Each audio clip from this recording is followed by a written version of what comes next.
Auch im schwedischen Göteborg waren es menschliche Fehleinschätzungen, die zu einer Katastrophe führten. 60 Jugendliche verbrannten in einer Disco. Jetzt wird die Trauer von Misstrauen zerfressen. Anja Heuke und Andreas Lünse berichten. Teelichter markieren das Tor zur Flammenhölle. Göteborg gestern Morgen. Über einem Lagerhaus für Waschmaschinen und Kühlschränke liegt der ausgebrannte Festsaal der mazedonischen Vereinigung. Polizisten und Brandexperten begutachten die Stätte des Grauens. In der Nacht zum Freitag war bei einer Disco-Veranstaltung ein Feuer ausgebrochen. Hinter diesem Fenster starben 60 Teenager. Fast 200 wurden schwer verletzt. Die größte Brandkatastrophe Schwedens seit Jahrzehnten. Mütter weinen um ihre Söhne und Töchter. Ausnahmslos Kinder von Flüchtlingsfamilien aus dem Kosovo, aus Kurdistan, aus dem Irak. Menschen, die Schweden für das gelobte Land hielten, bis Freitag. Das hier ist mein kleiner Cousin, Lenny. Er boxt bei den Junioren. In der Brandnacht war er hier in der Disco. Jetzt liegt er im Koma. Das Lagerhaus am frühen Freitagmorgen. Rauch quillt aus der oberen Etage. Gegen Mitternacht war das Feuer gemeldet worden. 400 Jungen und Mädchen, alle zwischen 13 und 18 Jahre alt, feierten zu diesem Zeitpunkt in der Disco. Minutenschnell stand der Tanzsaal in Flammen. Der Notausgang war von innen versperrt, die einzig offene Tür gerade 1,5 Meter breit. Nur die Stärksten entkamen diesem Inferno unverletzt. Ich hörte nur Schreie die ganze Zeit.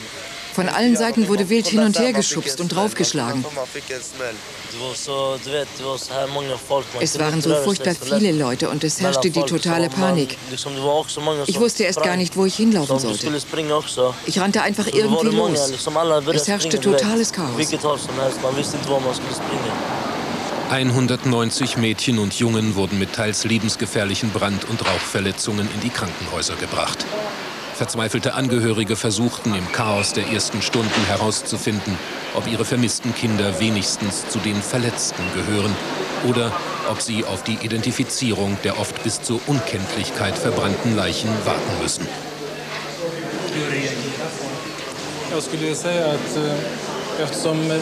Die Angehörigen, denen wir die Todesnachricht überbringen müssen, reagieren eher ungewöhnlich. Es hat eine bestimmte Gruppe von Flüchtlingen getroffen. Und wir beobachten bei ihnen eine völlig andere Form der Trauer, als wir das bei uns in Schweden kennen. Freunde und Familienangehörige sammeln sich um die Trauernden. Und ich glaube, irgendwie ist das ein großer kultureller Vorteil für die Menschen, dass sie sich in einer so hervorragenden Art um ihre Leute kümmern können. Die Disco am Tag danach. Immer noch bekämpfen Feuerwehrleute kleinere Schwelbrände. Immer noch entdecken sie in den Trümmern verkohlte Leichen. Splitter und Blutspuren unter dem einzigen unvergitterten Fenster der Halle. Dutzende waren von hier gesprungen. Auch am Tag nach der Katastrophe ist die Brandursache noch unklar. Erste Hinweise auf einen Anschlag werden von der Polizei dementiert. Klar ist allenfalls, der 50 mal 15 Meter große Saal ist nur für 150 Personen zugelassen. In der Disco-Nacht platzte die Halle mit über 400 Gästen aus allen Nähten. Eine Sardinenbüchse im Fegefeuer. Ahmet Kragjari war mittendrin. Es begann zu brennen und von überall kam Rauch. Von wo zuerst? Zuerst kam der Rauch von der Bühne unter dem Diskjockey. Der nahm dann sein Mikro und sagte, geht raus, es brennt. Aber wir dachten, dass es nur eine Kleinigkeit ist, dass das Feuer schnell gelöscht ist und wir dann weiter feiern können. Eben unseren Spaß haben, so wie vorher. Keiner von uns hat sich wirklich um die Ansage des DJs gekümmert. Es gab nur einen Fluchtweg, neben dem Sprung aus dem Fenster. Beißender Qualm füllte das Treppenhaus. Der Strom war ausgefallen, die Flüchtenden stürzten ins Dunkle. Blutspuren an der letzten Tür lassen die Szenen ahnen, die sich hier abgespielt haben müssen. Freitagabend. Im Dom zu Göteborg finden sich hunderte Menschen ein, um von den Toten Abschied zu nehmen. Der Freund meiner Tochter war dabei. Es tut mir leid für sie. Was ist mit ihm? Er ist tot. Es wäre auch meiner Tochter so ergangen, weil sie mitgehen wollte. Aber ich habe es ihr verboten. Gott sei Dank.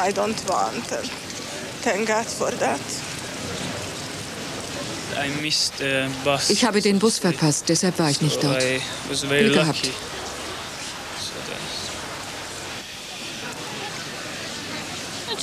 Ich will meine Freunde zurück. Ich will sie wieder haben.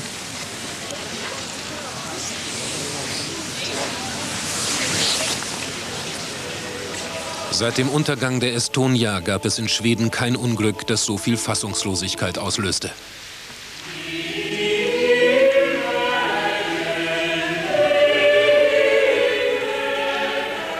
Kerzen werden angezündet.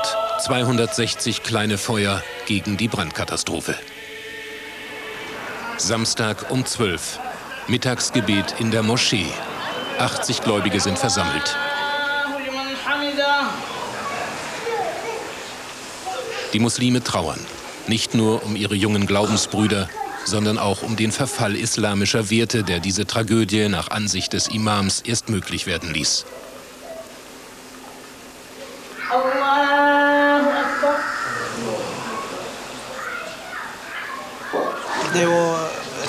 Es war die Hölle. Ich sah meine Freunde am Boden liegen, totgetrampelt. Alle tot. Wir sahen verletzte Mädchen. Sie versuchten zu fliehen. Ich habe ein Mädchen gesehen, das aus dem Fenster sprang. Sie schlug mit dem Kopf auf den Boden auf. Das Blut spritzte nur so. Warum seid ihr in die Moschee gekommen? Wir wollen uns Gott zuwenden. Wir wollen mit solchen Veranstaltungen nichts mehr zu tun haben. Von diesen Diskos und anderen schlimmen Dingen werden wir uns jetzt fernhalten. Versprochen. Für den Vorsteher der islamischen Gemeinde ist klar, wer der geistige Brandstifter in der Tanzhalle war. Die gottlose Gesellschaft des Westens mit ihren vielfältigen Versuchungen. Das liberale Erziehungssystem hier in Schweden ist schuld. Wir kennen viele rechtgläubige Familien, die ihren Söhnen und erst recht ihren Töchtern an diesem Abend verboten haben, in die Disco zu gehen. Aber die Eltern sind machtlos, weil sich die jungen Leute hier in Schweden nicht mehr sagen lassen, was sie zu tun und zu lassen haben. Das liegt an einem mangelnden Verständnis des Islam und der wahren Bedürfnisse der Jugend. Es ist dieses westliche System, das solches Fehlverhalten fördert. Eines der Laster, das unzweifelhaft zur Katastrophe beigetragen hat, heißt Raffgier. In den Kliniken finden sich Dutzende Zeugen, die die Tricks der Disco-Veranstalter beschreiben können. Es wurde immer voller und keiner konnte mehr raus. Eine halbe Stunde bevor der Brand ausbrach, ließen sie niemanden mehr raus. Warum? Ich weiß nicht. Irgendetwas war seltsam. Man konnte sich nicht mehr bewegen, so ein Gedränge herrschte. Es war eine Disco, um Geld zu machen. Es ging denen nur um Kohle. 50 Kronen Eintritt haben sie verlangt. Ich glaube, der Notausgang war versperrt, damit sich niemand hineinmogeln konnte, ohne zu zahlen. Hallenpächter ist die mazedonische Vereinigung. Hausbesuch beim Vorsitzenden. Ja, die Halle an der Herkulesgatan gehört uns. Waren Sie die Veranstalter der Disco? Nein, wir haben den Saal an Personen untervermietet, die im Vertrag angegeben haben, dass sie ein rein privates Fest veranstalten.